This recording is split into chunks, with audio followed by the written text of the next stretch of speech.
Okay.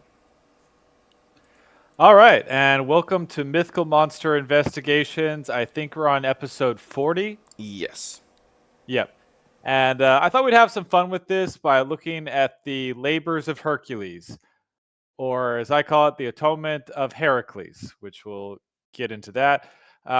Again, just a fun one. And little disclaimer, we are going to go over only 10 of his labors in this one because we have extensively looked at two of his labors in other videos, that being the Litharian Hydra and Cerberus. But I will mention what number they are as we go through them. And 10 is actually kind of fitting, which we'll talk about in a minute. But until then, let's have a little bit of fun with this. I'm your host, Archimage, along with my co host. Shut off, Fox. And said, And to start off, go ahead and switch slides. We'll be starting with the basics.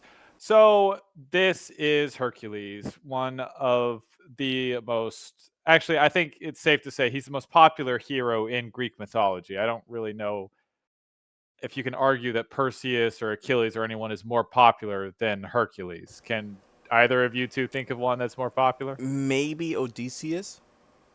I mean, maybe, but Odysseus, like, well, he's not a demigod for one thing, but also like I don't know, Odysseus versus Hercules. Like I feel like people know Hercules more than The Odysseus. only reason I say Odysseus is because the Odyssey. That's true. Because he was in both the Odyssey and the Iliad. Yeah. Like he's the only Oh, hero. yeah, no, he's definitely well known. I'm just saying I don't think he's more well known than He Hercules. he's the only Greek hero I can think of who's been in like two like very heavily, known stories. Every Yeah. I mean I can name off a bunch of heroes, but Oh yeah, um no, but I was saying like not as popular is my point is maybe Perseus because of Medusa and because of how much attention what was the Class of the Titans got. that's true. It was also Maybe about also Jason and the Argonauts because of that movie as well. oh yeah, no, there are definitely popular stories. I was just saying I believe that Hercules is the most popular. Yes, Disney saw to that. Yeah, and Kevin Sorrow's The Legend of Hercules also saw to that. I'm sorry, I know it was cheesy as all get out, but I loved that show growing up. Oh no, I love that. That was the show where he also met with Xena, right? Yes, Yes, I love that show. it was so much fun. But okay, so a little lore, and sorry to kill it for some Disney fans, but Disney like seriously kind of changed the story to make it less horrible. Yeah, Uh, Hera wasn't a bitch. That's the least of what they did, because the real Hercules, well, according to the mythology, his mother was Alcmene, and he was actually conceived by Zeus, who disguised himself as her husband in order to sleep with her and then get her pregnant to have Hercules, which is not questionable behavior at all. That's actually the nicest way Zeus has ever went about impregnating someone, probably. Yeah, that's so true. Mm-hmm. So, little lesser known fact: when Hercules was born, his name was actually Alcides. But since Zeus had once again betrayed Hera, and Hera was definitely after him, they tried to appease Hera and renamed him not Hercules, that's the Roman translation, but Heracles, meaning Hera's pride or Hera's honor. So yeah, as you can figure out, it didn't work. Uh, so on to the labors. She Now, kind of took that as an insult, in my opinion. oh yeah, she definitely took it as an insult. Now, in retrospect, where was I? So yeah, she definitely took it as an insult. But for the labors were actually a punishment. Now, the punishment for what? Well, okay, some good news for those who are fans of the Disney movie Hercules, which I admit I actually am. By the way, I know it's Heracles and we're looking at the Greek story, blah, blah, blah. I'm calling him Hercules. Get over it. Um, he did actually end up marrying Megara and had 3 children. Downside, Hera made him go mad, and he ended up in a fit of madness, killing all of them. Which, yeah, was a big no-no. He felt horrible, tried to kill himself, but the gods wouldn't let him. So he sought atonement instead. And the atonement was to do 10 labors. Now, of course, most people know this as wait, it's the 12 labors of Hercules. Well, no. First of all, he was meant to serve his cousin, King Eurystheus, which King Eurystheus was someone that Hercules saw as beneath him. There's a reason for this, but we're not going to get into it in this video because that goes with the whole reason of why Zeus impregnated this woman and a whole plan, and then Hera being a bitch. It's a whole thing. We Uh, don't need to go into it. I mean, TLDR, it was royalty thing of who was going to rule the throne, essentially. Yeah. Yeah, so yeah, basically Hercules was supposed believe it or not, Hercules, like Achilles, is actually a royal. He's like of royal bloodline. Like most people don't know in Achilles in the Iliad, Achilles was a king. That's something that's left out quite often. He wasn't just some lone soldier. Hercules was pretty much a prince. Yes, In fact, no, he was a prince. he was supposed to be the eldest prince. Yes, but Hera caused shenanigans, blah blah blah. If we have, maybe we'll go into another video when we Yeah. really want to dive into Hercules. But for those of you wondering, 10 labors, but everybody's going, wait, there were 12 labors. Yes, Yeah, but King Eurystheus basically said that two of them didn't count, because he and had we'll help mention. Well, no, not just because he had help. There's one is because he and he had got help. The paid other's for a it. different reason. Sort of. We'll go into that as we drift him on, but we're going to look at 10 of the labors again because we took a look at two.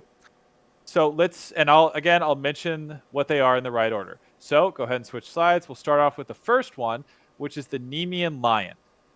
Now, the Nemean lion, pretty straightforward. It's a lion that was roaming around Nemea. It was killing people, it was eating animals. And this lion, however, was supposed to be completely invincible. His hide, well, not invincible, but his hide was so tough that arrows couldn't pierce it. And the story goes that Hercules tried to shoot arrows at it, but it bounced off its hide. So instead, he tracked it back to its cave, where he then strangled it to death. And then he found out he had no knife to pierce its hide, so instead had the idea of using its claws and used its claws to skin the lion, in which case he then used it as armor or a lion skin and lion pelt, which he's famously known for. Any comments? Yeah, I mean, the lion pelt is arrow proof and essentially knife proof as well. Yeah, so I mean, it's good armor altogether. And yeah, so that's why he wears a lion pelt. Zed, any questions about this labor? Nope, really. Okay, He should have so made the claw. This is just me now. He should have taken the lion's claws, put it in his club, and made the Aztec club with the with the razors on it. Essentially, actually, that would have been pretty badass. I Why know, didn't he do right? that? See, so In fact, didn't in most depictions the claws are still attached to the pelt, yes. which is just using as a weight essentially. So wow, what a waste. Mm-hmm. All right, well that's the myth. So go ahead and switch slides. What's the reality? Okay, so believe it or not, there was such a thing as lion hunting, and lion hunting was actually considered a rite of passage for most noble born, which kind of emphasizes a lot that Hercules was a noble, a royal, a prince. Now, lions, especially during Greece, were absolutely notorious, and they were considered a nuisance. They would attack people, they would attack animals. They were a pain, mostly because the Greeks were probably invading the lion's territory. But lion hunting did become a big sport, especially for the rich and powerful. They would hunt them down with arrows, and it would be almost a rite of passage for manhood. Like, if anybody remembers the Tasmanian Devil show, that kid trying to hunt a Tasmanian devil for his manhood. Basically, same thing. Am I the only one who remembers that show? Yes, because I didn't even know that existed. Yeah, I don't remember it that well. Okay, well, yeah, it did existed. It did exist. It was. I'm not gonna lie, it was a stupid show. Um, where I was going with this. Now, some discrepancies. One thing, lions, despite such thing as there is a term cave lion, lions do not actually live in caves. They'll go in there to seek shelter sometimes, but they don't live in caves. It's the same thing with the cavemen. Cavemen would at times seek shelter in caves or paint in caves, but evidence shows they probably didn't live in them or stay in them because, they're cold, dark, and dank. So lions didn't do that. Another thing is that in Greece, to show some accordance with this myth, lions were actually pretty much hunted to extinction in Greece. So lion hunting was actually a really big thing. Now, a lion's hide is fairly tough and can be like a very strong leather. However, it cannot deflect arrows at all. But this myth is synonymous with Hercules, and it was part of many different rites of passage in hunting lions. And the lion pelt was used by many to show strength and to show this connection with Hercules, even by famously used by Alexander the Great to show his power. And because, Alexander the Great was a little full of himself and wanting to believe that he was a god. So I want to kind of show, we're going to see as we go on with these myths that there's kind of a theme, but this one does kind of fit in that this is kind of a nobleman's rite of passage. So hunting a lion is almost a test of manhood, which is interesting that it's the first labor. What do you think of that? I'm always trying to think of a way how how the myth of the arrow-proof lion, like where that could have came from. Part of me may thought because I remember that I'm like, did the Greek lions used to have a mane to it? Because No, Greek lions, there were Greek lions with manes. We have statues, like that statue is a Greek lion, so they did definitely have manes. I'm wondering if you recall the Japanese had a trick for dealing with arrows on horseback. They would put cloths behind them, and then when they're riding at full gallop, the cloth would be moving at such a way that if you shoot them in the back, the angle would just get tangled up in the cloth, and it wouldn't actually make it to the. It would lose all of its potential, all of its kinetic energy before it can reach its target. I'm Yeah, wondering I if thought about that. I the thought about mane. that too. Yeah. It seems unlikely, Okay. because that's the thing. Greece has records of bringing down lions with arrows. Because I thought So maybe maybe the Nemean lion, since it was so well known, it grew old enough to the point that its mane got so thick that it was hampering their ability to actually just shoot it when it was at a full gallop towards it to maul them.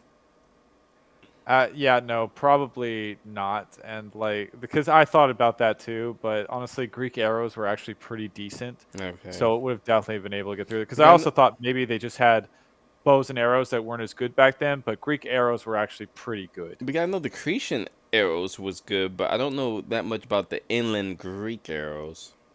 No, the Greek arrows were fairly decent. Okay, and never mind. Like, yeah, no, these would have been very decent bows and arrows, and a lion would not be able to. I mean, I guess a lion could take one or two, but it's definitely piercing that lion.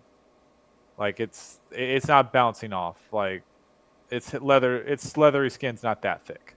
But who knows? Maybe So because all of these types of Greek lions died out, maybe there was a rare anomaly where one was tougher than the rest. no, I was thinking that too. Maybe it just happened to be the last one, or maybe they were associating many lions all with the same lion in a way, or maybe this is actually just a kind of test for manhood. And since it's Hercules, he had to have an invincible lion. Or maybe it was just a lion that that grew big and strong enough that the arrows couldn't penetrate deep enough to actually kill it. That's also possible. Thought about that too, but I'm not sure how much, like, how physically possible that is. It's not. I don't want to say it's impossible. I'm gonna say I don't know. Like, I genuinely don't I know. mean, maybe But this grew to be the size of a liger. maybe it was a liger. No, ligers don't have manes. Yeah, ligers don't have mane. It's Tigers weird. had a little bit more of a mane than a liger. Yeah, but regardless, it is interesting that his first labor is a test of essentially noble manhood. And I want to kind of like mark that in because it's going to have a theme when we kind of look at all these different labors and kind of figure out what they may or may not mean.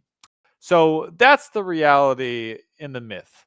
Lion hunting was definitely a sport, which Maybe the Jews were right just having a ceremony where you have to read a page of book. I think lion hunting seems a little extreme.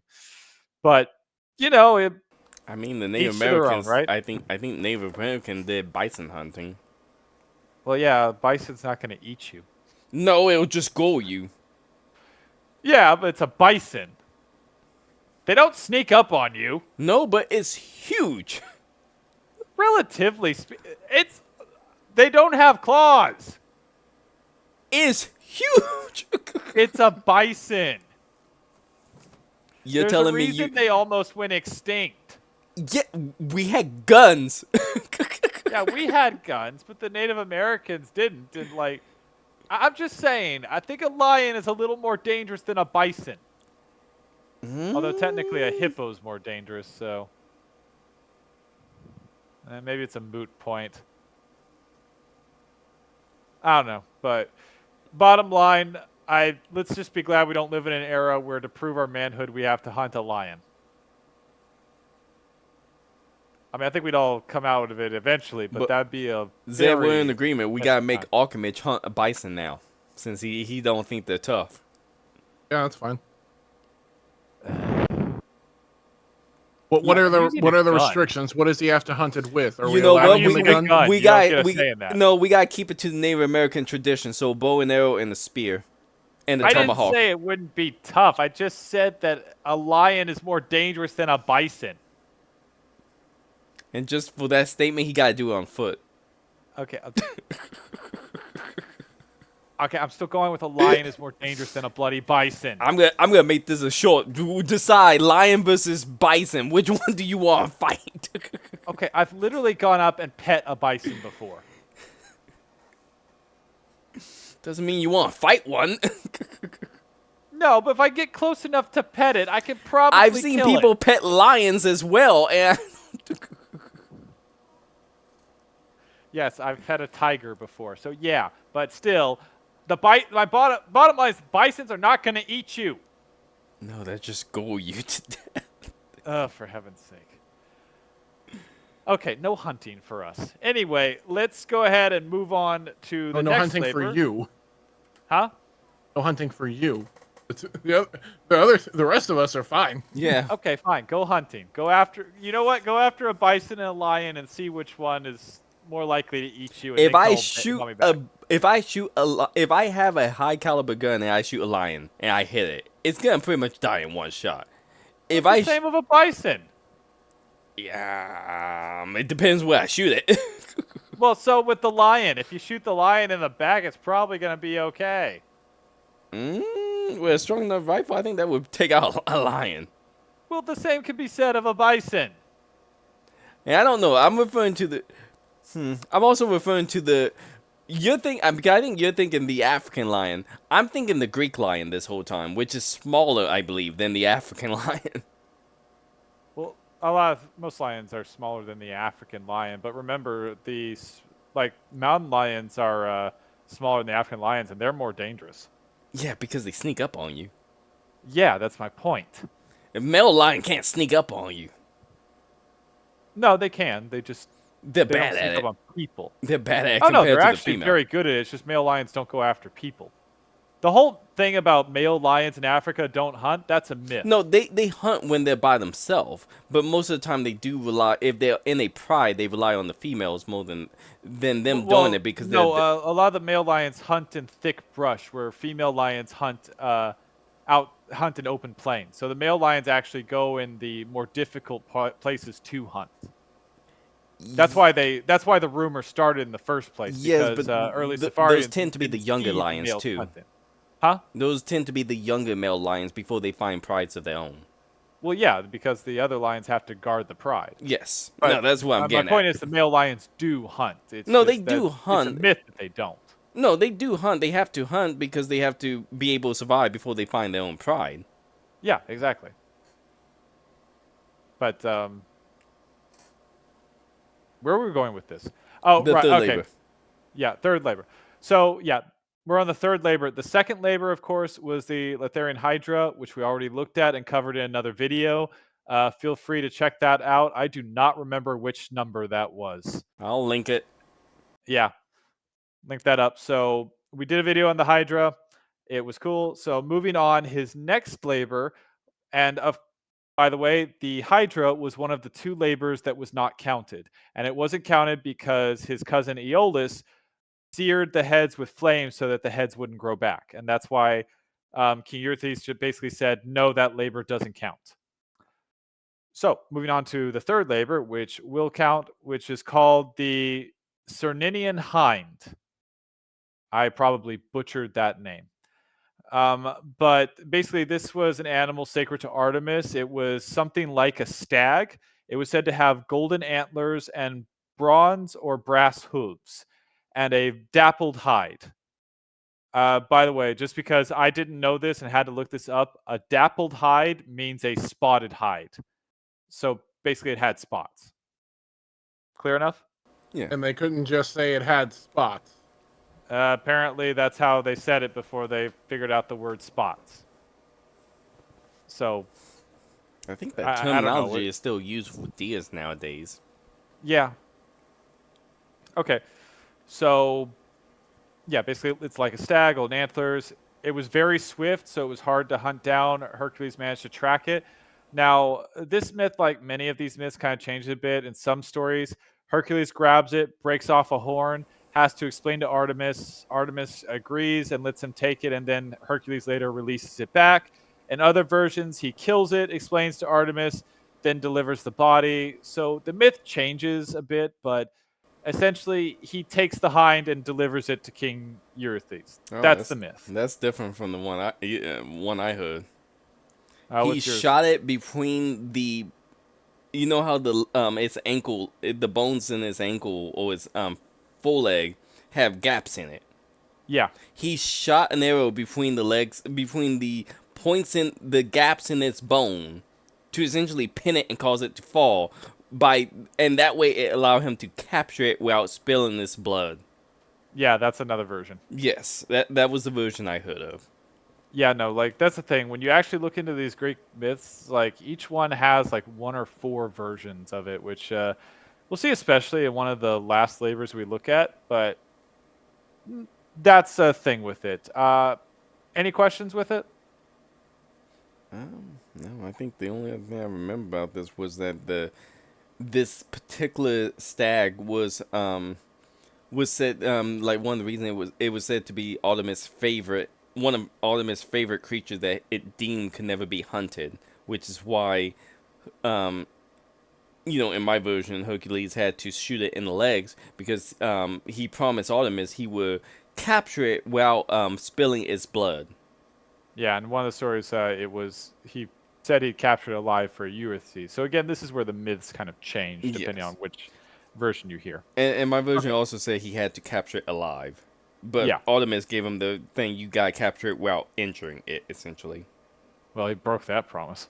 Well, I think he specifically said without spilling its blood, which is why he shot it in, because I think shooting it in the leg that way wasn't gonna cause it to bleed that much. Yeah, we have a small gap in our bones too. I guarantee you, if you shoot something through it, it's gonna bleed. But Hercules, whatever. Okay, so moving on. What's the actual reality of this? Switch slides. Okay, so one thing that's interesting about this myth is this stag or this hind is described as a doe. It's female, which is strange because does normally, and I'm saying normally, don't have antlers, except for one species. Believe it or not, female reindeer actually do have antlers, which has led some people to wonder if this was a reindeer. Now, how on earth a reindeer got into Greece, no idea. And, well, Santa! He's real! and most reindeer do not have dappled hides. Now, however, I said normally does don't have antlers. However, even today, there are some cases where some does can possess an excess amount of hormones that does cause them to have antlers. It's rare, but it does happen. And as far as the golden antlers, could be the sun. Antlers can look kind of shiny if the sun is reflecting on them just right to where they can appear bright yellow, and this happens for the hooves too. But Well, what do you think? Do you think this was possibly a reindeer that somehow managed to get into Greece by heaven knows only how, or Santa. perhaps? Okay, really, we're going with Santa. Well, let me ask you this, Alchemich. Is there ever a female reindeer that was named in the song? I don't know. I They're, never really thought about the genders of the they're frickin' all reindeer. males. I think they're all male. The Comet, Blitzen, Donna. Well, in the Santa Claus, like with Tim Allen, wasn't Blitzen a girl? I think in. Now I'm actually curious. Are all the reindeers? How did we get into Santa? Because I know, we're reindeers. talking about reindeers. Look, as far as I know, reindeers don't belong in frickin' Greece. So I Yeah. admit I didn't greatly look this up. So what I'm hearing is Hercules got put in the naughty list because he stole Santa's reindeer. Right, not because he slaughtered his wife and children. No, that was an accident. That was a whoopsie. Sorry, my bad. Okay, just say reindeers do not live in Greece. In fact, funny enough, a species called red deer is actually most native to Greece, which can be dappled at times. But no, I doubt. Okay, if again, Hercules would be definitely on the naughty list for many things he did. Okay, let's see. Dasher, Dancer, Prancer, Vixen, Comet, Cupid, Donner, Blitzer, and Rudolph. So, okay, let's see. Was any of Santa's reindeers female? We're actually looking this up. Yeah, this is actually You important sound now. surprised. Wow, that's one of the top comment. Seriously? Yeah. Yeah, of course it is. Well, damn it. This actually proves it even more. All of his reindeers were female. Really? According to science, it's highly likely that all of Santa's reindeers are female. While often depicted as male in stories, reindeers are the only deer species where both sexes grow antlers. And the male Like I shed theirs in early winter, before Christmas, while female keep theirs until spring. Holy Damn, so Tim Allen's the Santa Claus got it right. I didn't even know that. Yeah, because, well, one of the Santa Claus movies said that Blitzen was a girl. Or one of them was a girl. So, huh. Even Okay, though damn. popular culture often referred to them as he, like, and the names all, Vixen, Dancer, and Cupid are the only feminine names.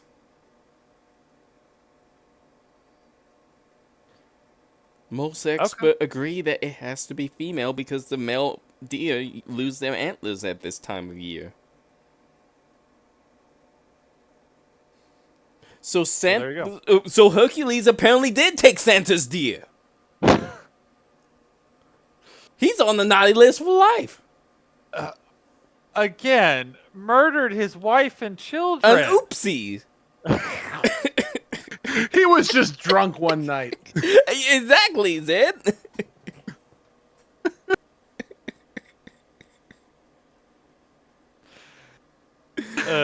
Family We're all murder, going to oopsie, hell. But stealing a reindeer, that puts you on the naughty list. I mean, look, you can have more kids and another wife, but Santa only got so many reindeer. This is getting worse. It's not even Santa's reindeer. It's Artemis's reindeer. So what you're We don't telling even me know is he it was took a Mrs. Claus' reindeer. reindeer, and Artemis is Mrs. Claus. Okay, we don't even know it was a reindeer. I'm just saying reindeers are the only species that the females have antlers naturally, but it does occur in some species where a female doe, on rare occasions, can have antlers. So this might have been a red deer with a hormonal imbalance, which actually might have made it slightly faster. But regardless, it's deer hunting, which is still popular to this day. So, again, I want you to mark that because we're going to see kind of a theme with this. Any final results any final questions not involving Santa Claus or Mrs. Claus? I wonder how the Krampus feel about this. Oh, for frack's sake. Ugh. Twitch slides. Let's move on. Okay. So this is going to bring us to the fourth labor, right? Yeah. Yes. Which is the, oh God, I'm going to butcher this. Ermanthian boar? Is that right? I believe so. Emanthians, yeah. Yeah, I'm going with it.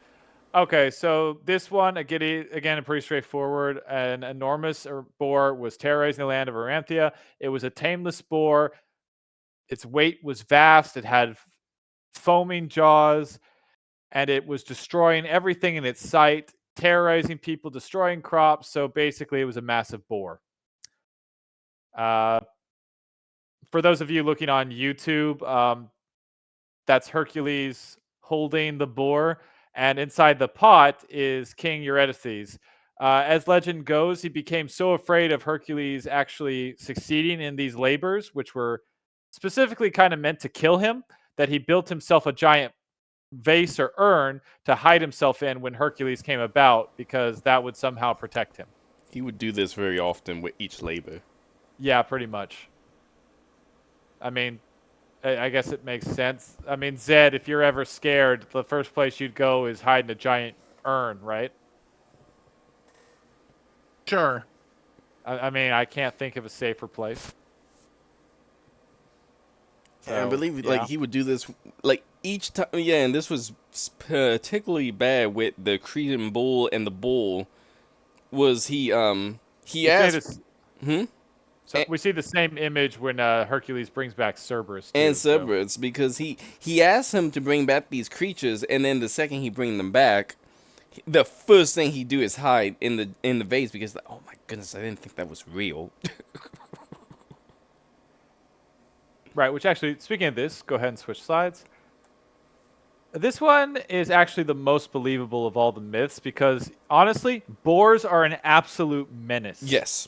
They are a menace to everything around. They're a highly evasive species. They destroy everything in their path. They're so bad that even PETA allows for, like, pretty much their mass killing because they're so destructive to the life around them, and they actually breed faster than rabbits. And it should be known that a bull and a pig are the same thing. They like most people think a bull and a pig you keep on the farm are two different species. No, they're the same thing. If you take a pig from a farm and put it in the wilderness long enough, you're gonna get a bull.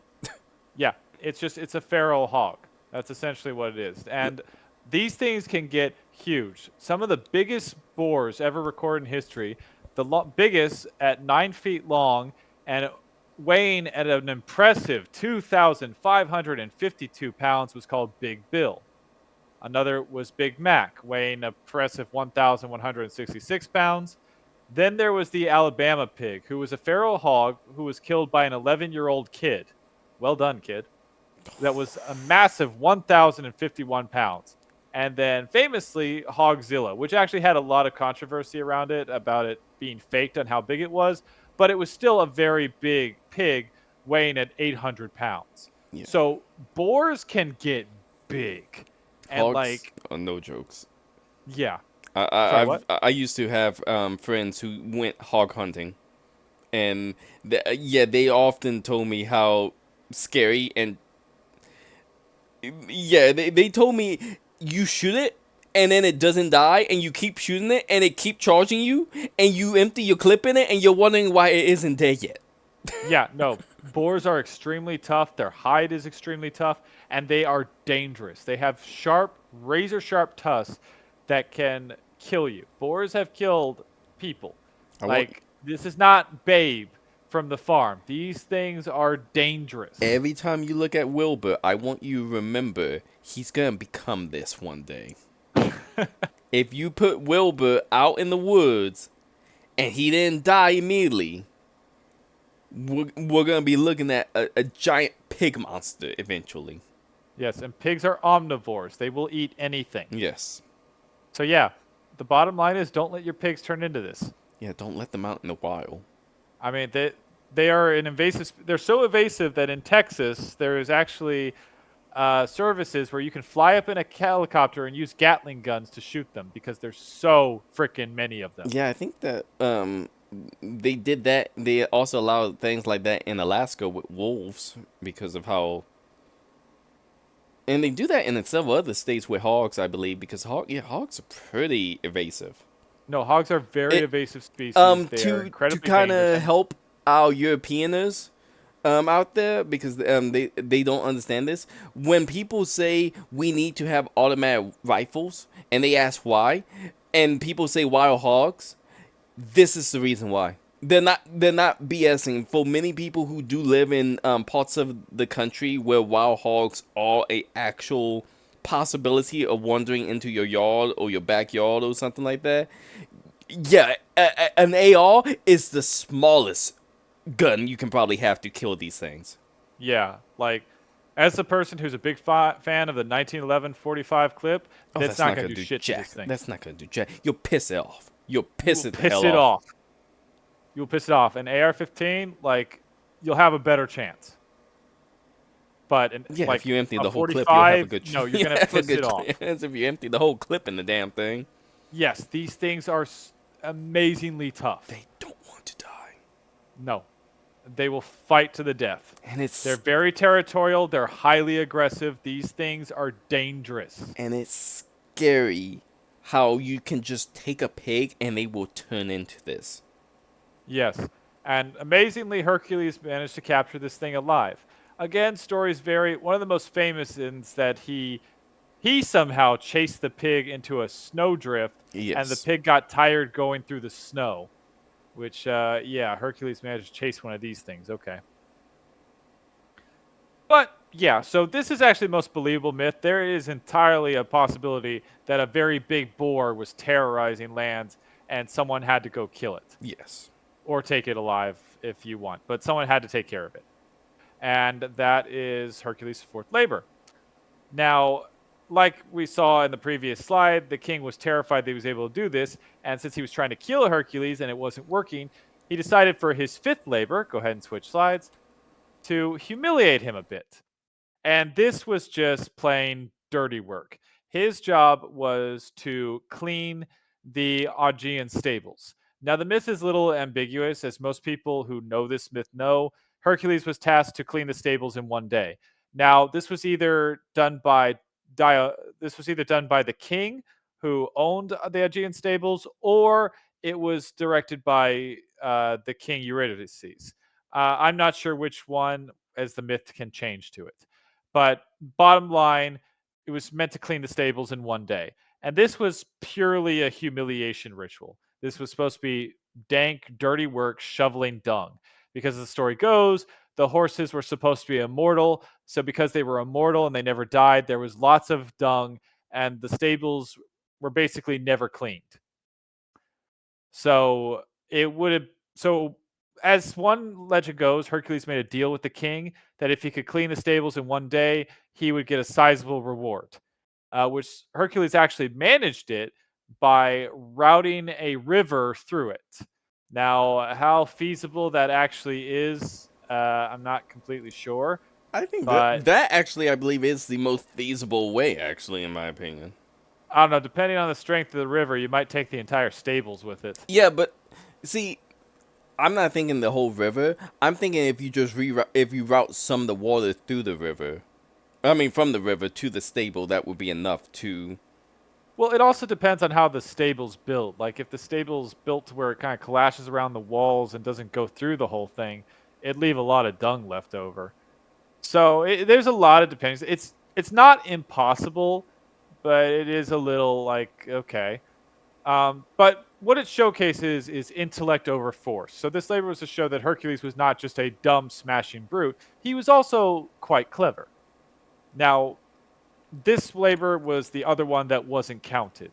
And the reason why is twofold. One, because the river did it, and two, because Hercules was supposed to get something from it, which is kind of ironic because he actually didn't get paid for it and ended up causing a coup and having his son Phineas replace him for this outrage, and then he got something out of it. Now, So, in his yeah, defense, when he made the deal with the king to clean the Augean stable in one day, his son, the son of the king, was the witness to the yes, deal. And when Hercules successfully cleaned the stable via the river, he went to get his payment, and the king refused, that I made no such deal. In which case, his son actually disagreed and go, no, you made the deal. I was the witness to it. And the king essentially banished both of them from the yeah. No, from the son was honorable, so that's why Hercules kind of put him in charge, yes, and the father was not honorable. Like he basically made this deal because he didn't believe Hercules could in any way do it. yes. So that's the kind of thing. So that's the myth. Questions, concerns, statements. I mean, Okay. yeah, no, Sorry, go ahead. I just think the whole routing through river is that, to me, I always saw it the most possible, because I'm like, there's been a lot of times I've seen civilization route river water into settlements and stuff to just get resources, or just to power new mills and stuff. No, yeah, you can reroute raw. It's just the timing is one day, really. You see, I always saw it in my head. I always saw it as the river cleared out the vast majority of it, which meant he only has to do like a very small effort of cleanup after that point. Still one day, and then somehow he's also got to reroute the river so water's not spewing through it anymore. He's Hercules. Yeah, that's kind of my point. And like I said, we're looking at reality over myths. So go ahead and switch slides. Uh, I'm not gonna lie, I'm not really sure about this. Perhaps this is a possible metaphor for a conquest. I mean, city being taken over, change of leadership, flood. I mean, giving a reason. King didn't keep his promise and was cited. I mean, you could kind of see a metaphor for conquest coming out of this, and it would be something that a soldier, which most people think Hercules, if he was a real person, was probably based off a soldier or a royal who went into battle. It could kind of make sense as that, right? I mean, yeah, I can see the whole routing of the river, because there's been so many battles where they route the river to defeat the enemy. This was super popular in during the Three Kingdom period in China, that they would constantly dam up or block up rivers and cause the water to either flow a different direction or flood an intended area. There was one specific one, I believe, where they, what was it? They dammed up a river and caused the water to flow towards a castle that they were laying siege to, and basically flooded the entire castle and forced the defenders into surrendering. So that's why I'm very believable in Hercules being able to basically force the river into a direction he want it to go, to essentially make his labor easier. Yeah. I mean, yeah, no, it's it's one day, the timing, and like again, like if this was something realistic, which we're gonna look at the possible source for this towards the end of all the labors. Like a metaphor for conquest seems plausible, but Well, who knows then for that sure. raised the question: conquest in a day. Well, that's the thing is remember the stables were cleaned in a day, but the actual changing and everything took longer than that. Yeah, but it didn't take more than, I think, maybe a month or two at tops, because he had to go back to his cousin fairly quickly between each one of these. No, that's not true. Oh, was it? Actually, like for the no, that's something modern days. Like each one took time. Like he spent about like a year or so hunting the boar and the hind. Oh yeah, I remember that one. So So no, there's no specific time frame for how long these took. And each time, Ulysses was hoping he'd never come back. So it's not like he was saying check in every day. So yeah, again, we don't know for sure, but I want to put up a possible metaphor type for this labor before we go on to the next one. Which go ahead and switch slides.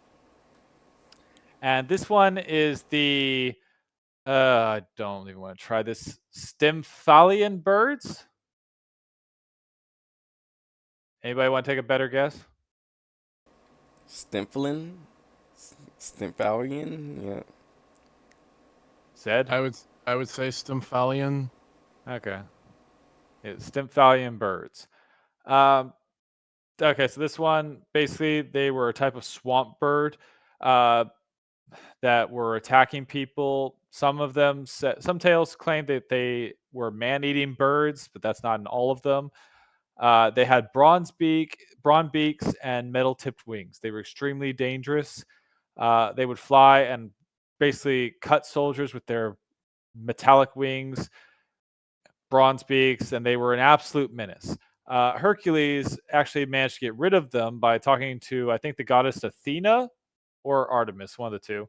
And he cleared them out with a musical device called a protalum, which is basically a type of rattle or cracking rocker thing. So basically, it made a noise that they didn't like and they scattered. Pretty straightforward. If I recall correctly, most people think of those as the clackers. Yeah. Well, basically, it's just two sticks, two hollow sticks essentially tied together that you rattle and they bang against each other and they make a very loud noise essentially. Yeah, which, while annoying, I don't really see it scaring off birds, but No, it works.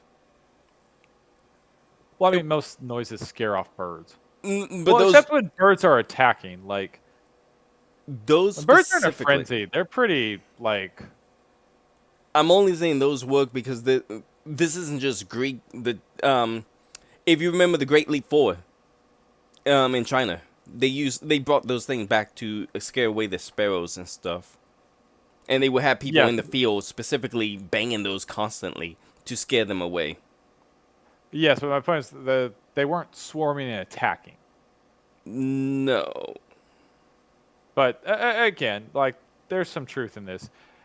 So that's the myth. Go ahead and switch slides. So people have actually looked at this one quite a bit as well. Some people have theorized they could be cranes or a type of ibis, which for those looking on YouTube, that's the bird with the strange beak on the far upper right-hand corner with the black feathers. Now, some of these birds are especially known for being in swamps. These birds can be fairly territorial. And various birds can be known for swarming. So clearing out with noise does make sense in some way, shape, or form. So in the end, this almost appears like a task of clearing out a swamp. Which, I don't know, you guys find that interesting? Or have any thoughts about that? I didn't know I'm they coming had, to a central theme, so that's why I'm asking. I didn't know they had 1-to-1 for this bird essentially. Which one? The upper right one. Yeah, no, like, I didn't know that's what some of the ibises could look like. That thing looks freaky as hell. But yeah, and they're especially known for swamplands. Birds can be territorial and can attack. So, interesting enough. No bird has a bronze beak and metal wings, as far as I can tell. Unless, Shadow R. Fox, you know of one that I'm not aware of.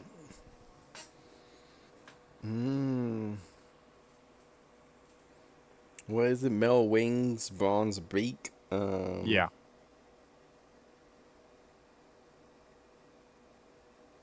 Well, I would think it maybe if Big Bird was a Terminator and he went back in time. Possibly that. What's Big Bird? Sesame Street. Oh, right, the yellow thing. Right. You're a disgrace. I've never Disgrace to watched Sesame humanity. Street. Disgrace to humanity. I never watched Sesame Street. Right. Okay. That. Okay. I get the joke now. Okay. No, probably not. Wait, does Big Bird have wings? I thought he had arms. His arms are his wings. Yeah, but they. Wait, do they have? I don't know. I've never actually properly seen Big Bird. Yes, his arms and hands are like they make it look like wing shaped type deal. Okay. He's too big to even fly. Okay, so yeah, Big Bird theory aside, again, I'm saying this because there is a central theme that we're going to see in this, which we'll get to eventually. Okay, so moving on, we're gonna. Well, I don't know. Any final thoughts about this labor? No, this seems like pest control. Yeah. So that's the sixth labor, which brings us to the seventh labor, which gets a little more interesting. Um, Hercules was tasked to capture the bull, the Cretan bull.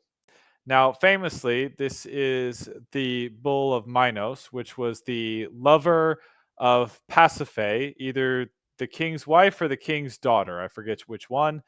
But this is the bull that fathered the Wife. Minotaur. Okay, wife. So yeah, this is the bull that the wife fell in love with and uh, mated with, and the offspring was the Minotaur, Remember, which the sister was the one who helped the hero guide him through the labyrinth. Theseus. Theseus, yeah, thank you. It was slipping my mind. Yeah, Theseus. Different story in this one. But basically, in this, Hercules actually goes to King Minos and asks if he can take the bull. And shockingly, King Minos says, "Sure, no problem." He surprisingly is fully willing to give up his wife's lover and have it taken away. Well, I can't imagine why. he finally got the paternity back for all For- you the father. It's like all you the father. So we found the world's oldest episode of Mari. Yeah, no, like I can imagine him sitting there going, "I don't know, Maury. I just I look at my son. And You that know, bull head and the we horns, got it just nothing in doesn't seem like it's common. me. He liked to take long walks and eat grass, and I like to sit on my throne. I don't know if I can relate to him. You know, He has horns. yeah, he got these strange growth. I don't want stunt his adolescence, but I don't recall having home when I was growing up, and he's growing a lot. He's a lot hairier than I am, So, just a little sign, Maury. I don't think my wife has been all too faithful for me. I mean, well, we got the paternity test back. Are you ready? Okay, who else actually kind of wants to do a skit where this is like an episode of Murray? Just like I think this would be a funny like parody episode of Murray. To be honest, are like not the SNL should do this. You are not the father. You betrayed me. Oh, I'm not paying And he's like, I anything. want to meet him. Who is it? And the bull's in the audience. The bull start walking away. I knew it. There were always signs, Mari. There were always signs. Like she'd come back from late night smelling like steak.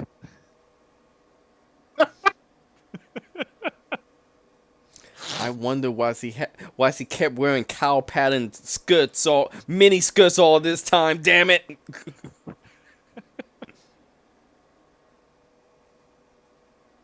There was always a strange aroma of beef everywhere.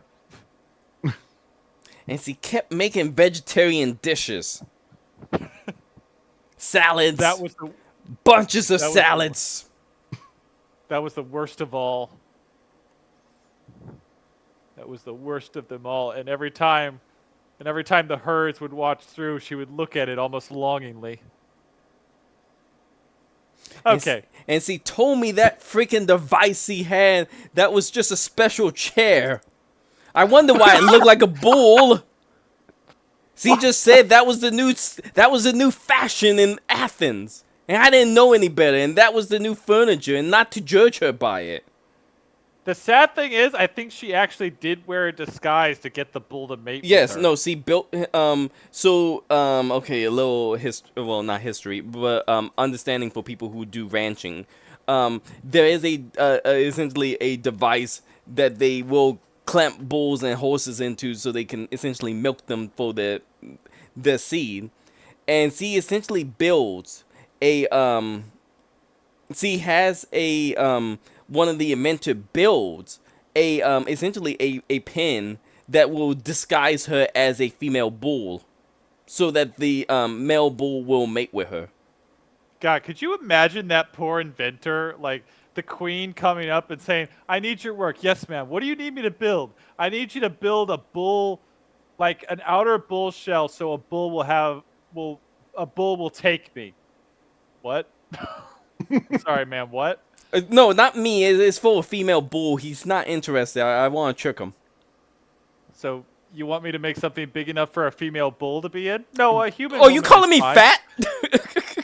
Like, it's like, what? But you said, wait, what? Like, oh, you know, make sure that everything gets good, everything's good, or everything that the bull will definitely be interested. Is this an order from the king? No, the king doesn't need to know about this. Your Highness, I'm uncomfortable with this. Do you want to have your head chopped off? No. Then don't ask questions. Make sure there are cushions in the damn thing. Something for my knees. I mean, her knees. The bull's knee. Yeah. Like, The cow okay. knee. Yes, ma'am. And make sure the tail doesn't get in the way. Essentially, if I recall correctly, that's kind of how the conversation went down between the two of this. Because he did do this. He did do this in private. Memory serve correctly. That doesn't make it better. I'm still thinking of the poor inventor just sitting there going, "Is this what I'm gonna be known for? This is how." Well, funny enough, his name is not known. So. Oh, thank God for small mercies. Yeah, no, his name was not known for this. I bet you that was his doing. I think I don't want to be known for this. I think this invention is actually called like the mountain bull. This actually do have a name because ranchers had to use this essentially to when they were trying to get figure out ways to extract seed from bulls so they could use it. Essentially because. Ironically enough, bull seed is actually very valuable if it's a prize bull type deal. Yeah. It can actually go for huge amounts of money. There was a whole problem back in the day of people stealing this shit. I'm picturing like a Greek SNL skit, like an ancient Greece SNL. If they existed, they would do something like this. They would do some skit mocking this. Okay, so bull impregnation aside, bottom line, Hercules got the bull, took it back to the king, and where it was actually said to have escaped and run over to Marathon, where it became known as the Marathon Bull, and that's pretty much where the story ends with it. So go ahead and switch sides. What's some of the realities? And another Greek hero would ultimately deal with it. I think it was. No, it wasn't Perseus. It wasn't. Shoot, I can't remember which one hero would deal with it, but another hero would deal with it when it became the Marathon Bull. Yeah, I don't remember which one either. Okay, so some questions about this. One thing, when you hear about this, it does almost sound like a frat prank, stealing the mascot of a rival school. But in this case, Hercules doesn't steal it; he just straight up asks for it. Which it doesn't specify to steal it or anything. However, in Minos especially, because Minos was a real kingdom. In fact, many think it was the theoretical Atlantis, but that's a tale for another time. Very popular sport in Minos, which there are various paintings and frescoes proving this, was a sport called bull leaping, where, as it would sound, a bull would charge at someone, and various teams would actually have someone leap over the bull. Which, I guess it's not that different. We still have bullfighters to this day, so, people just dealing with horned animals chasing after them. What else is new, right? Theseus. Yes. It was Theseus who dealt with it after it became the Marathon Bull. Oh, Theseus dealt with it too? Theseus was specifically the one who dealt with it after Hercules let it go and let it become So yes, this was it. Before Theseus made it to the kingdom, where he will ultimately, be tasked to deal with the Minotaur. He was on his way there to his father's kingdom, and he came across the Marathon Bull, and he would ultimately kill it. Nice. So Theseus dealt with both the father and the son, essentially. Didn't know that. Makes sense, though. Okay, but going on for that, so bull leaping was a very popular sport, and the people who could do it were champions. It was a very prestigious honor to do. So when you think about it in that context, like what's kind of a reality in the myth is it almost sounds like two kings sending champions, seeing which one is better, kind of like a country sending athletes to show off for each other, showing which one has the best, all for supremacy. Now, this besides our Olympic athletes doing this, this does have historical context. This has happened quite often where kings have sent champions and challengers in games to kind of prove the ability of their warriors. One famous one that was fairly recent that was not the Olympics was the Field of the Cloth Gold. This is where Henry VIII and Francis I met to discuss peace terms, and they actually did hold various games, carnival, and everything else. And famously, the kings, Henry VIII and Francis I, actually got into a wrestling match challenging each other to see who would win. Francis I won, if anybody's curious. So this does have some historical reference.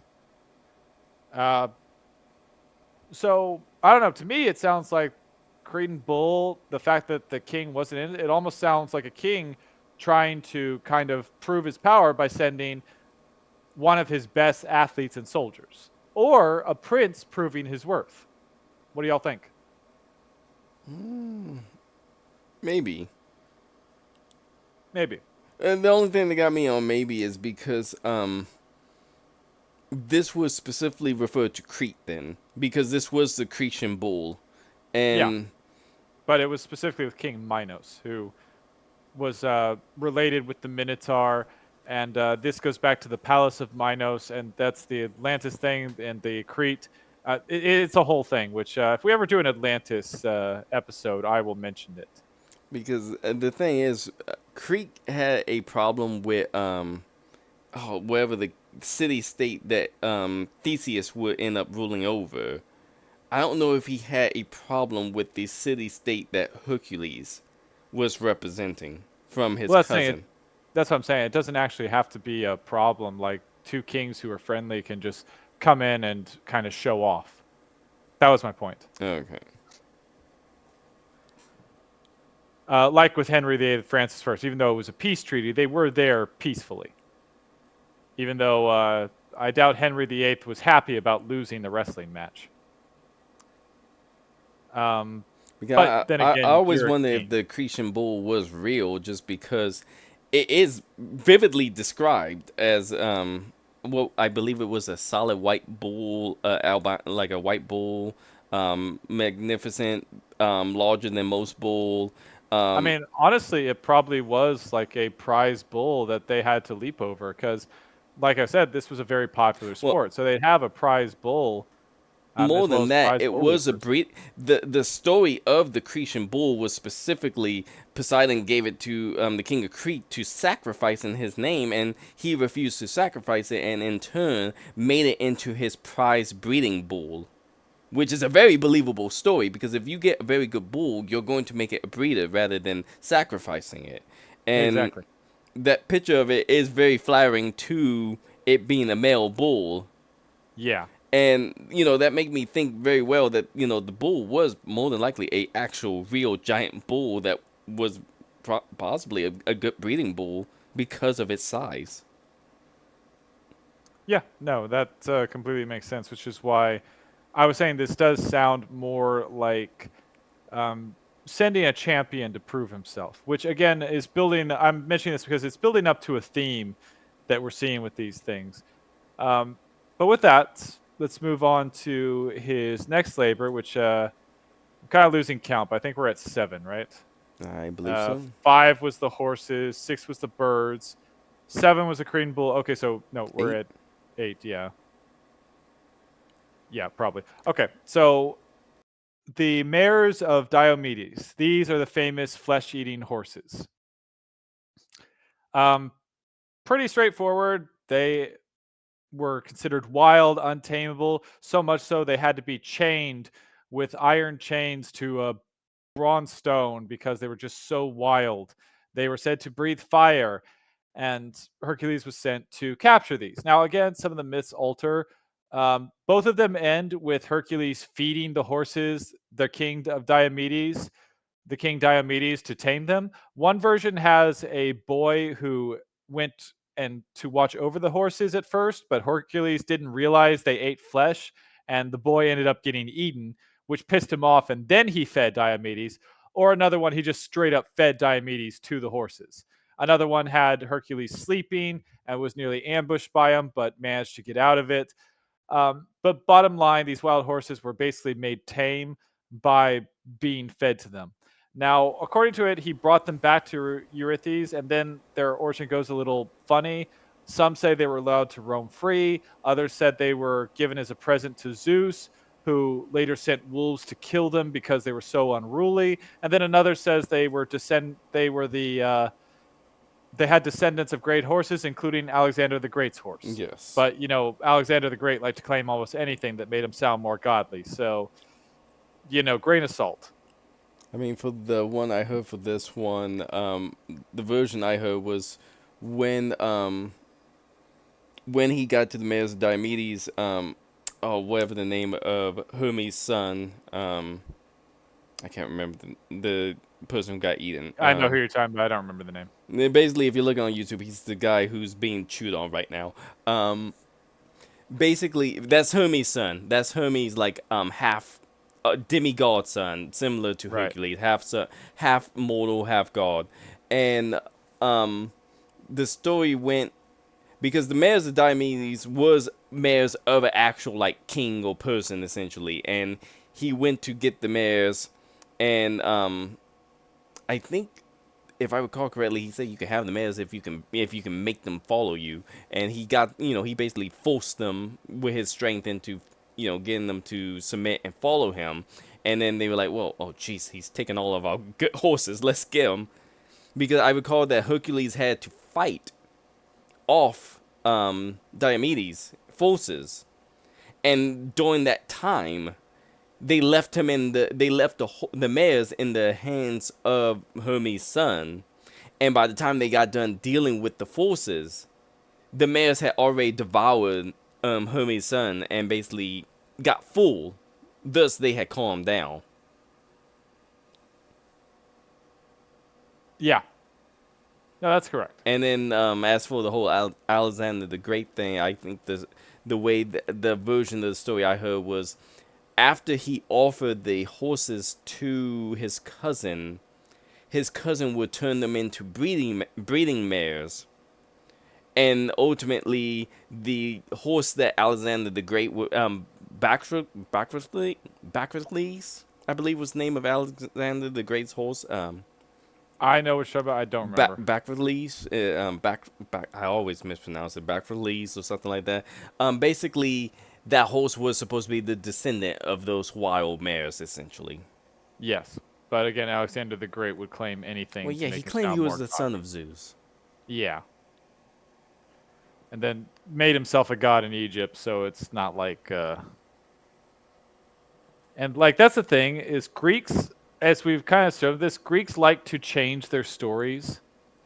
In fact, most cultures like to change their stories depending on the political atmosphere, which we should have seen with a lot of these myths that we've been looking at, is that some of the myths and stories alter for politics or for the culture of the time, for cultural shifts. The only culture that doesn't have their stories change for changing times or culture, ironically, is the Jewish people. But that's because theirs was more sacred. And yes, that is proven, and I could prove it, but we can save that for an angel video one day. Actually, we kind of already did it. We kind of already looked into that, but not the point. So, yeah, those are the mares of Diomedes. Now, okay, so looking into this one's a bit odd. First of all, Horses can sometimes eat meat, but they're not made for it, and they get really sick if they eat even a small amount of meat. Like, so, but sick. Well, they were said to be wild and untamable. Did the meat make them like that? No, because the sickness they get from it are actually bad digestive problems. So they literally become sick, not feral, and definitely wouldn't be tamed by eating more meat. So honestly, this is kind of a strange thing. However, the king of Diomedes is interesting. He was a warlike king, and he was the son of Ares. Now, in some stories, Hercules actually um, wrestled him and fought him. Now, despite I originally thought about this because I was saying that champions were sent, but this got me thinking about if anybody's ever seen the movie Troy, they'll remember the scene where Agamemnon sent out Achilles against the other king's best warrior, and the battle was decided by that. Despite what Hollywood claims, that was that didn't happen. That honestly, it did not happen. That is a myth. The closest thing they have to that is where 100 soldiers from each team were sent out, and they fought, and whoever had the most left, whoever was the last one, won. Now, as it goes, there were 2 soldiers left, and one of them had him to the ground, and it was a Spartan on the ground, but for honor's sake, he let him go because he felt he'd won. But because the Spartan was still alive, he claimed victory, and then they went to war anyway. So, bottom line, fighting of champions did not happen. But myth does say that the son of Ares, who was also a demigod, wrestled Hercules, but he could not match the son of Zeus. So that's something. But oddly enough, this was kind of a bizarre myth. This was a strange one about getting. I guess you could knock it up if you were trying to look for reality of getting prize horses. Maybe. What do you think? Yeah, because since this specifically goes over how the horses get used as like breeding mares, which would be the iconic thing you would want to do with wild horses that are really strong. Right. But yeah, so that's it for that, and we can go on now. Well, I don't know. Any final thoughts about this, Not much. Zed? Not really. Okay, then let's move on to the next one, which I might break Shadow R. Fox's heart a little bit here. But it is one of the labors. He was told to head to the Amazons to get the belt or the girdle of the queen of the Amazons, Hippolyta. Yeah, Hippolyta. Hippolyta, yeah. Who was also a daughter of Ares. Now, many people think that this was a couple of different women because this name actually appears in various myths many centuries apart. And Hippolyta. Hippolyta. Only Sorry, reason I know that is because that's the name of the mother of Diana, Wonder Woman. Yeah. Hippolyta means, or directly translates to, she who unleashes the horses. Now, again, this is a myth that kind of changes a bit. In one version, Hercules goes to her. She's very impressed by him. They sleep together, and she gives the belt willingly. No fuss, no muss. So, well done. Another version, she's impressed by him. She comes onto his ship, but then the other Amazons are tricked into thinking that Hercules is stealing her, so they attack the ship. Hercules kills many of them, and some versions kills Hippolyta, other versions he doesn't, but bottom line, he takes the belt. Mm-hmm. And that's it. So it's either attacked or they sleep together. Most versions Questions? I hear, they're attacked, and Hera is the one who initiate the conflict between the Amazons and Yeah. and Hercules, man. And often stories I hear Hippolyta die in the conflict. Yeah. Sometimes by Hercules' own hand, Yes. which I'm guessing doesn't does that not put him on the naughty list? It was just stealing the reindeer that did it. Yeah, that reindeer, man, he's not gonna take it easy for that one. Okay. So that's a myth. Now, reality on this is actually interesting because they believe the Amazonian tribe could have actually been real, as graves of women warriors have been found, um, Scythian. especially in Greece. So, and actually, various other parts and cultures of the world has shown that there were women who fought alongside men in various roles. To what extent is harder to say, but bottom line, there is evidence of women with armor. Now, the part that kind of kills various people, and I have ruined many people's fantasy about Amazon warriors, especially those who are fond of Xena.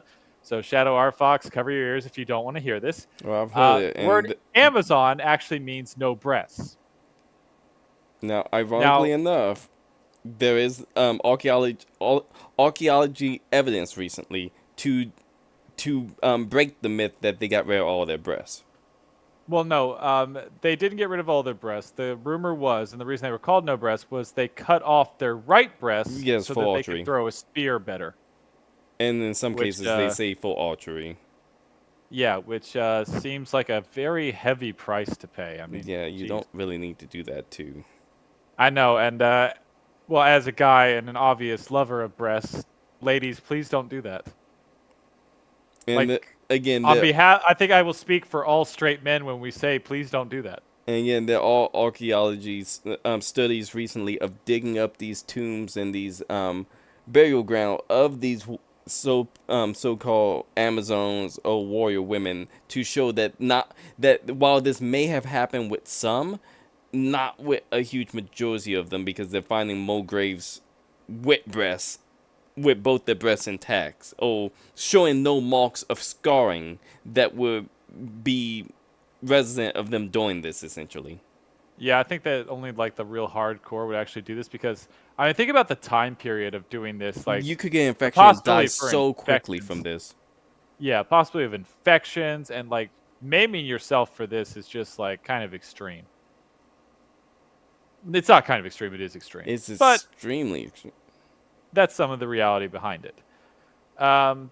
Which honestly seems a little, since Hercules ended up sleeping with them, seems a little bit like a bit of a Pers- male fantasy there. But Personally, I always saw the Amazon meaning of no breasts meant that they binded their breasts with like clothes, with cloth and stuff. So that way, honestly, it doesn't even have to be that. Like, as despite what some people say, it was. I don't think armor with actual like atomically correct breasts was ever made. Most women who were warriors just wore men's armor. yeah, and that's what I meant. They probably binded their breasts and then Yeah. wore male armor or Yeah, leather it's like armor. with ballistic vests today. Women don't wear ballistic vests that are, purposely built to show that they have breasts. Like Yes, it looks very similar to men's armor. It might like bulge out a little bit depending on how endowed the woman is, but generally no. yes.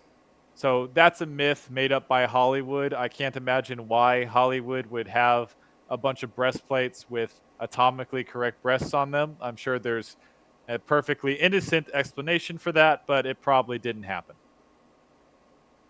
I'm not saying probably, it definitely didn't happen. Like, can you imagine the armor doing that?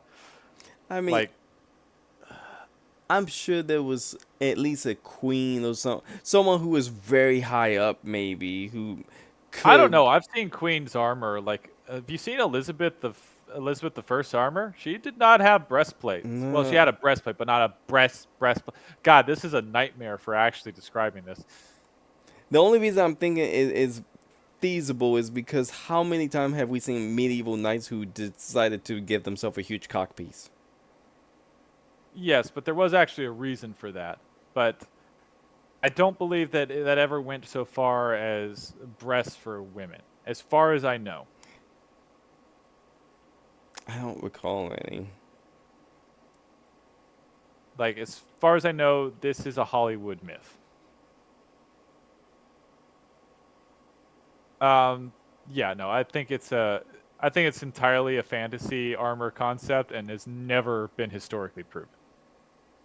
Um, oddly enough, the atomically correct Greek body armor, though, showing the pecs and the abs, is actually true. They have found that armor. Yes. So, you know, Good for guys, I guess, not for girls. But whatever. So that was that labor, and I think we're on to labor 9 now. 10. Oh, 10. Yeah, sorry, 10. You're right. Okay, I miscounted. So we're on to labor 10 now. 9 was the Amazons. So for Hercules' 10th labor, he was to get the cattle of the three-bodied, three-headed giant Geryon. Now this one's a little more fun. Besides the three-bodied, three-headed giant, he also had to deal with Orithus, which was the two-headed dog and brother of Cerberus. Okay, so this is kind of interesting. So basically, the two-headed dog, Hercules just killed him with one hit of his club. Dog was dead instantly. Now, after this happened, the three-headed giant with 3 bodies and 3 shields and 3 spears came after Hercules, and Hercules actually killed him with a poisoned arrow that was dipped in the blood of the Hydra. And yeah, that's pretty much it. He took the cattle and went on his way. Questions? No. This one was Okay. always a straightforward myth, if memory Yeah. serves correctly. Yeah, so moving on to the next slide. So a little bit of reality with this. The three-headed and three-bodied giant is hard to describe. Maybe it was like with Cerberus, where it could have come from a land that meant 3, or perhaps it was 3 soldiers that fought very close together and acted as one. Not a lot of info on it. I did find the red cattle interesting. So there is such thing as red cattle. And funny enough, red cattle are actually renowned for having very high quality of beef. And while beef was rarely consumed in ancient Greece, it was consumed, and it was reserved primarily for elite diets, for festivals or religious sacrifices. So a big cattle market would actually be very prosperous for a king. So this is another thing that almost sounds like something a king would send a soldier out to get, because having a giant herd of these red beef would give a kingdom a lot of prestige and power, and it'd be a huge indication of wealth, which back then is something very important. I'm saying back then, even today, you want to look like a wealthy city or a wealthy kingdom. So that might be the main focus of this, is actually the red beef, which might be the historical accuracy of a soldier or a prince grabbing some rare valuable beef or rare battlefield items, that being these red cows, for his kingdom. Thoughts? I mean, yeah, it's. I always just saw this as he's stealing some rare cows. Yeah. Okay, and that brings us to his, well, not his this is his 11th labor. Go ahead and switch slides. 11th labor, which his 12th labor was getting Cerberus, but we've already talked about Cerberus in another video, so we won't be covering that. But that was the 12th and final labor. Yes, it was counted. This one also was, and this is one of his more interesting ones: stealing the golden apples from the garden of Hesperides. Yeah. So funny enough, one of these apples was actually supposed to be the apple of discord, the golden apple that was the prize to Prince Paris for choosing one of the 3 goddesses that ended up launching the Trojan War. Whoever had these apples was supposed to be granted immortality, and spoiler alert, Hercules did get them, but oddly enough, it doesn't seem that any of the apples were eaten by the king in order to grant him immortality. So, kind of a waste there. Now, this myth varies a lot in its execution. First of all, Hercules had to figure out a way to get there. And there's 2 different stories for it. Well, there's more than 2, but one of the 2 primary ones are he wrangled up a sea god and forced him to tell his way there, and the sea god actually put him in an enchanted cup, which Hercules floated to the island or the land to get it. And another one, and the more famous ones, he found Prometheus and set him free to tell him the way, killing the eagle and letting Prometheus go. Prometheus, of course, being the god who gave fire to mankind and was punished by having an eagle peck out his liver every day, only for it to grow back. Then we have actually getting the apples. Now, this is where two changes. The more famous one is that Hercules went to the Titan Atlas, who held up the sky or the celestial universe, not the earth, despite what some people claim, and asked him to go get the golden apples for him. Atlas agreed if Hercules would hold the sky while he was gone. He did, and then Atlas came back. He didn't want to take the sky. Hercules tricked him to take the sky back while he patted his shoulders, and then he just bolted. Which, honestly, if you're Atlas and like you don't want to take back the sky, and the guy says, "Okay, I'll let you, but let me pad my shoulders. Just take it back for a little while." Do you really believe him? Eh, I mean, are you guys gonna buy that? So one of the variant of that story I heard was he asked Atlas if he could put the lion's pelt on his shoulder to pad it because the weight of the universe itself was a heavy burden on a unpadded shoulder, and As he knew. Atlas knew this because he felt that same burden, so he thought that he was being sincere when he said, "Okay, I'll let you pad your shoulders so you can give the burden back to me." Yeah, And that's the my point. That's some. I mean, come on. Would you believe that? well, this is also feeding into Hercules being a being smart and intellectual because the way they told the story is they played it up as Hercules would like, I hate my cousin, which was known. He did hate his cousin, and I don't want to serve him anymore. And this seemed better than serving him. Just let me pad my shoulders so I don't have to deal with my cousin anymore. Because Atlas did actually say, I'll take the apples to your cousin in your stead. Yeah. Again, I no, I get how they kind of tried to play this, but come on. It's a little weak. Let's be honest. I mean, But whatever. That's the story. And the other version, he doesn't actually go to Atlas. He winds up in the garden and kills a never sleeping dragon called Ladon with a poisoned arrow.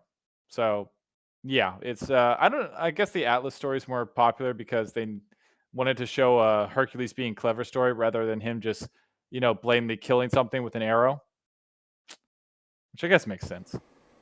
Um, but yeah, so that's the story.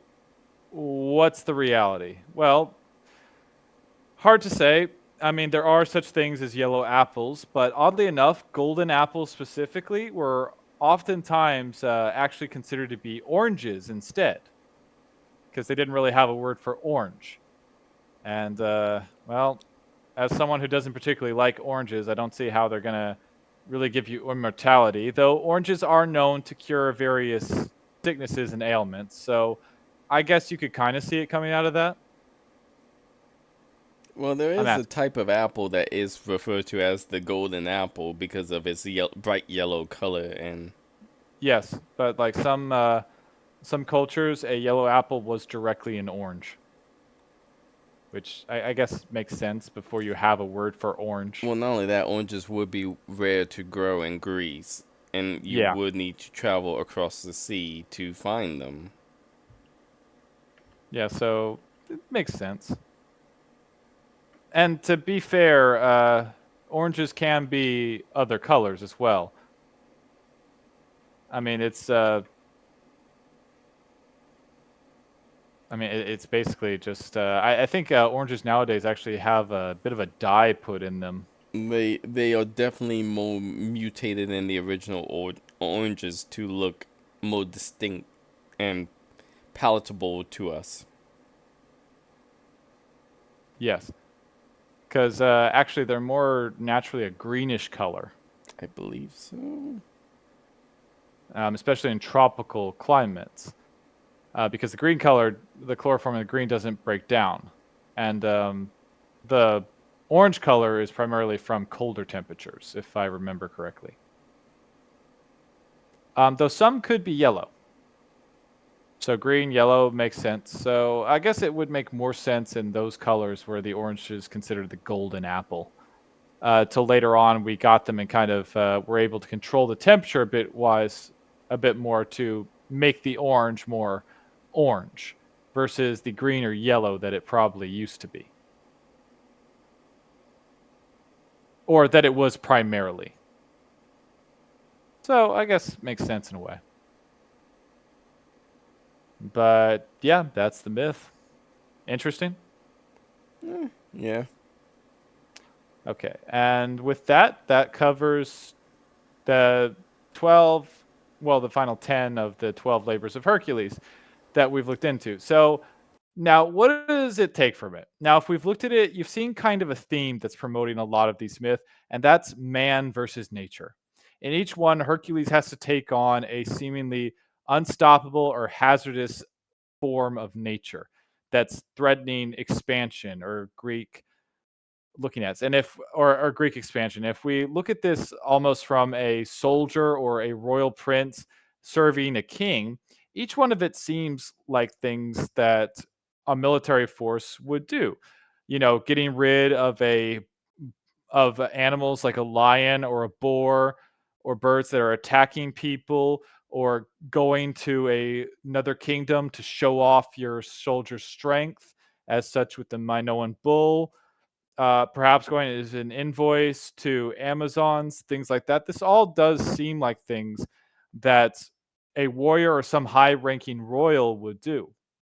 And especially with the lion hunt, which was a nobleman's practice, it shows as Hercules being this nobleman and not this brute warrior. So, what we see in the 12 labors of Hercules was almost more of as they are the most famous of Hercules, it's more of a sense of what the Greeks considered tests of manhood or tests of masculinity to show the battle against nature, a battle against unstoppable forces, and him winning out, not only with brute strength, but at times with cleverness, coming up with ways to solve impossible things like cleaning the Aegean stables in a day, taking on monsters, or even charming, fanciful Amazon women. What do you think? Well, don't forget the cleaning of the sable was also man conquering nature because he literally changed the flow of a river to suit his needs. Yeah, that's the point. So we see this overarching theme, and even with the Lytharian Hydra, we see him challenging nature once again with this bizarre creature that was poisonous as all get out, and yet him able to use both intellect and intelligence to stop him, even if it didn't count. But that's the same theme we see here is almost a sense of what the modern Greeks found as masculinity. Because to the Greeks, Hercules really was the epitome of a hero, even to his tragedy, because Greeks love their tragedies for some reasons. And to be a great hero in Greek stories and Greek mythology, you had to suffer. And Hercules definitely suffered, not only with the madness of his death and wife and children, but anyone knows the story of Hercules, he had a lot more suffering to go to, and even his death was less than ideal. So I think that's really what you should take from the 12 labors is that each one of them were probably could have been performed by a soldier or a single royal prince or by multiple characters, but each one of them was a test or a showcasing of what a proper masculine Greek man should be or what someone should strive to be, which is certainly how Alexander took it, though he took it to mean godhood practically. But many, including the Spartans, took it as to what a strong man should be in the end, or the noble hero should be. What do you think? I mean, yeah, pretty much because the only one I can think of where it's not main over nature and it's more main over the ethereal is Hercules' last labor of Cerberus. Yeah, and that's almost like conquering death in a way, Yes. which would also be something very attractive to a hero and to Greek mythology in general.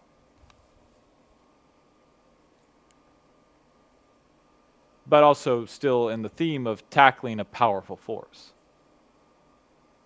Yes.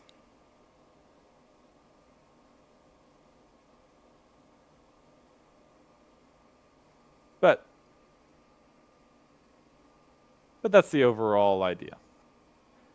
So, what you guys think that works, or would you have other thoughts to how it goes? Mm, no mention of Santa Claus and his reindeer. Need work. Okay, really? We're gonna stick with that? I mentioned reindeer once, and it's just gonna be Santa Claus from now on. Oh yeah, that got him on the naughty list. Not anything else he's done. No. That's what did it. I mean, he didn't even kill his family. That was Herod who did it. Through him. Well, still. See, cursed him with madness. If I come in and I drug you with like, I don't know, like bath salts, and it caused you to murder your family, are you going to blame are you gonna say it was your fault or it was the bath salt and the person who gave me the bath salts? I'm Against my will. I'm probably gonna blame the person, but I'm still gonna feel pretty guilty. Yeah, well, not your fault. Fair enough. But Santa still. wouldn't put you on the night list for that. I mean, it's not something I really want to try out. It wasn't even Santa's. We don't even know it was a reindeer. A female deer that have horns, either a rare genetic anomaly or a reindeer. Well, considering it's Greece, it's more likely that it's a rare genetic anomaly. Oh, okay. We're going X-Men for the deer over Santa Claus. You know what? Yes. X deer makes more sense. So it was part of X-Force with Deadpool. Okay, what can I say that doesn't end up in a strange conversation? Nothing. Absolutely nothing. X-Deer. Okay. Cue the X-Men theme song and we'll move on with X Deer. With that, I really didn't know how to do the monster Pokemon thing because there was just so much. So I let my co-host take over and let's see what they decided. Go ahead, take it away. Okay, so what was the first labor? Was the Nemean lion. Okay, well there you got we got We Pyro. already have a bad matchup because Fire's good against Bug. True, but Bug is Bug. He's fighting, which is good against normal type, and No, that's Hercules fair. No, that used does work. his martial prowess to defeat it. So there we go. First one, bomb, boom. First challenge done. What's the next You one? might want to mention which one represents Hercules. The beetle.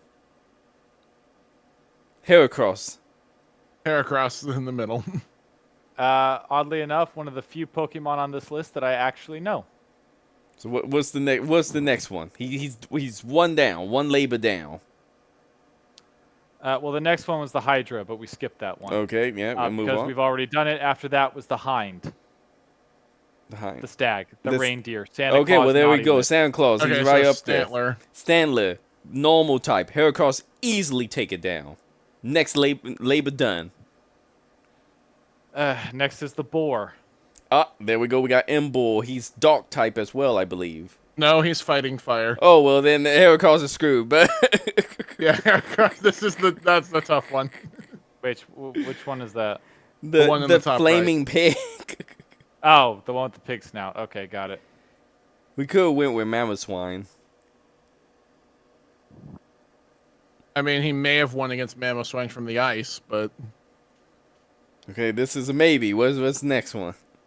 After the Boar was cleaning the Aegean stables. Okay, we got that's Mudsdale. Mudsdale. Uh, That's The horse in the upper top left-hand left. corner, the brown horse. okay, got it. Okay, so this is just giving a Heracross the labors of Hercules. Is what I'm Yes. hearing. Yeah. Okay, that's one way to do What's it. the next one? After this is the Cytherian birds. Skarmory, he's screwed. Yeah, he's just doomed. Oh wow, that actually would be a good fit for these birds. Okay, the Cretan bull. Tauros, he can take that. Yep. Yeah, Tauros is one of the few ones I know, mostly from Ash constantly trying to hug all the Tauros he caught. Oh, like 100 of them. Which confused the hell out of me when I actually watched the show. Yeah, because they banned that episode and no one got to banned the watch episode, the episode so- where he caught 66 of them or something like that.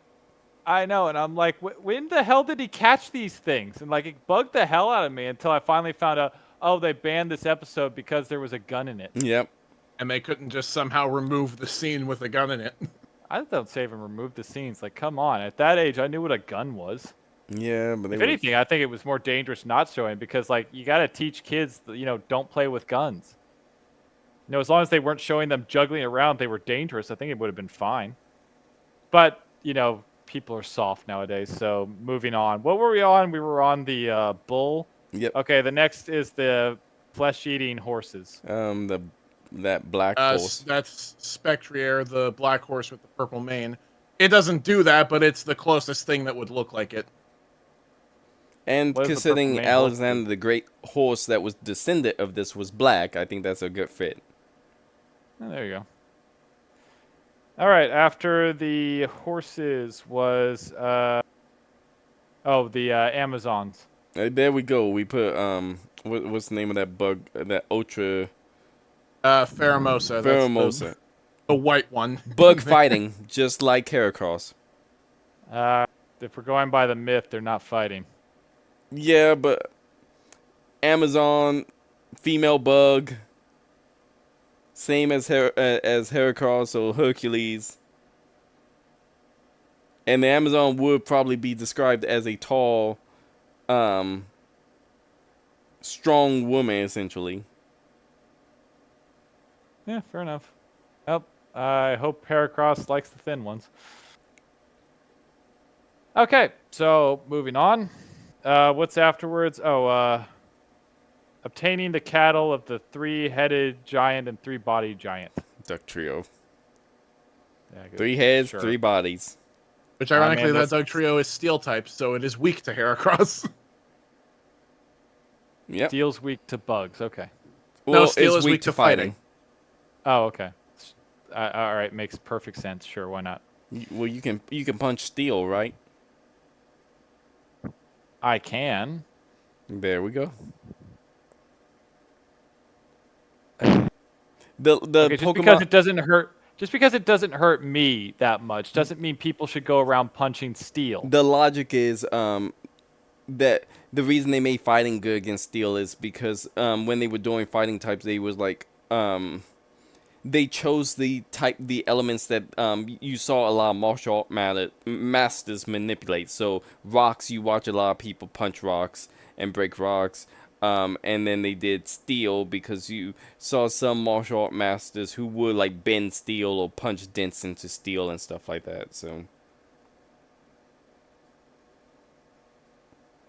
But I still wouldn't recommend it. My dad is still mad at me for getting mad and punching his car one time. Mm-hmm.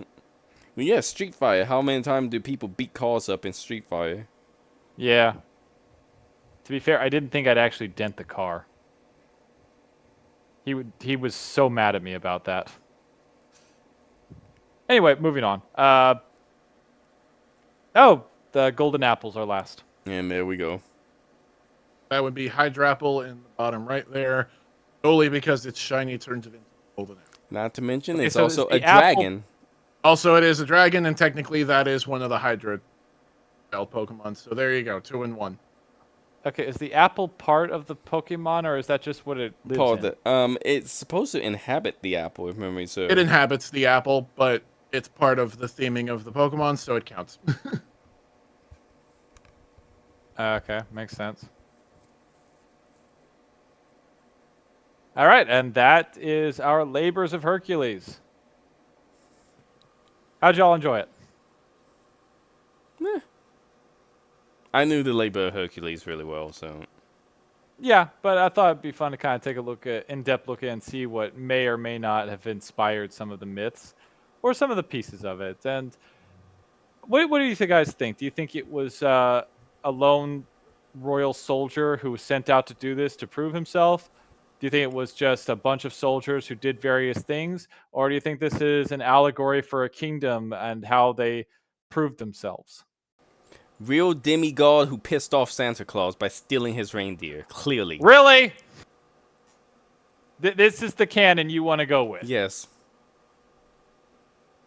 Zed, more logical response? Oh, you're asking the wrong guy. Okay, then different response than Santa Claus naughty list? I don't, because in all honesty, that's now making sense the longer I've heard it. How is that making sense? Santa Claus isn't even around at this time. How do you know? Yeah, how do you know? Because Santa Claus didn't come around till the 12th century. By name, he's probably been doing this for a long time. Maybe that's If how the you're going- horses came about. Maybe he was using No, the because if horses. you're going with Santa Claus, the earliest myth you can go back to, and this is shaky logic, would be based on Odin. And even that, the Greece and ancient Greece is still long before that. So no. Do I have to do an entire video of the history of Santa Claus just to show that why it's not Hercules versus Santa Claus? I'm just gonna bring up who is Odin often compared to in Greek, in the Greek pantheon.